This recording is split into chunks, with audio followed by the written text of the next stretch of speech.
I want to talk to brave moms out there who, if you're like me, have screwed it up a time or two.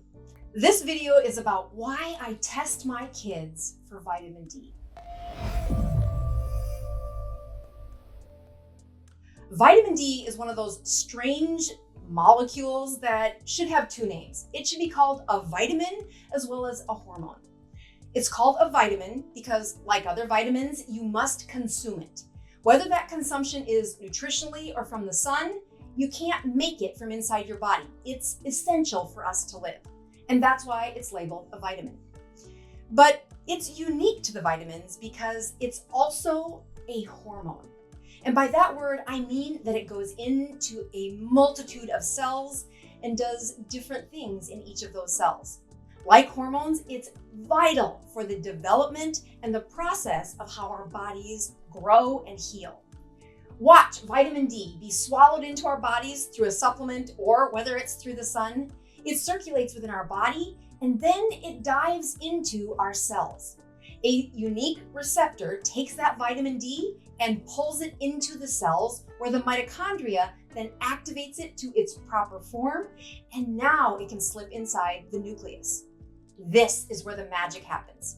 Vitamin D, once it's inside the nucleus, stimulates different cells to do different things. For example, when vitamin D gets inside the brain cells and then specifically inside their nucleus, it transcribes proteins that help our brains focus better. They improve the development of a developing brain, as well as lessen anxiety, decrease depression, and overall improve mental performance. When that vitamin D is low, the brain starts to suffer from all of these things.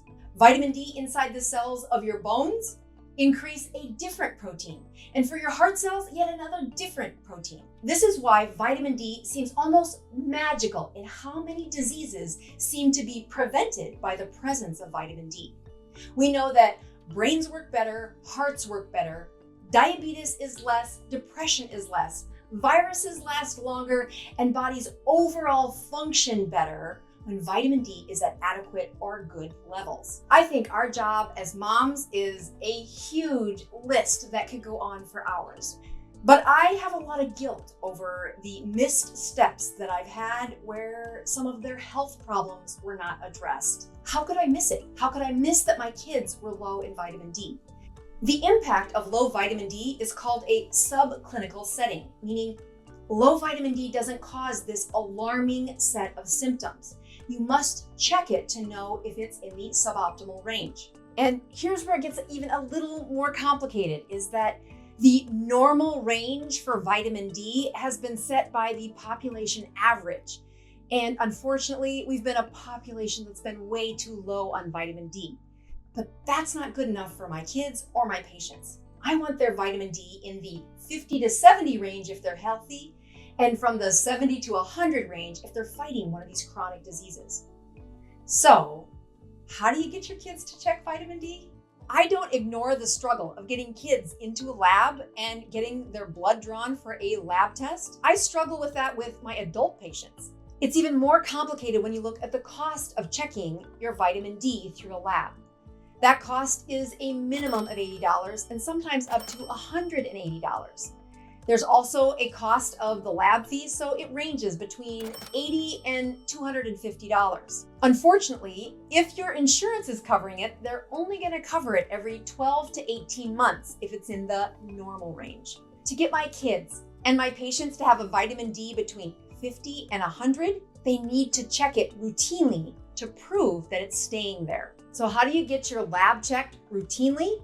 Number one, you make it easy. And that means skip the lab, skip the doctor. You now can check your vitamin D at your home. Yes, there is one lab in the country and I have partnered with them to make sure that the access for my patients and my viewers is as simple as you ordering the test, pricking your finger, dripping that blood onto the sponge, and then mailing those results to the lab. The goal in my family is to check that vitamin D 4 times a year, and we want 4 consecutive results above 50. Once you get 4 checks in a row, we'll probably go to checking our vitamin D every 6 months. If you want to see what your vitamin D is, skip the lab, click the link above and check your vitamin D.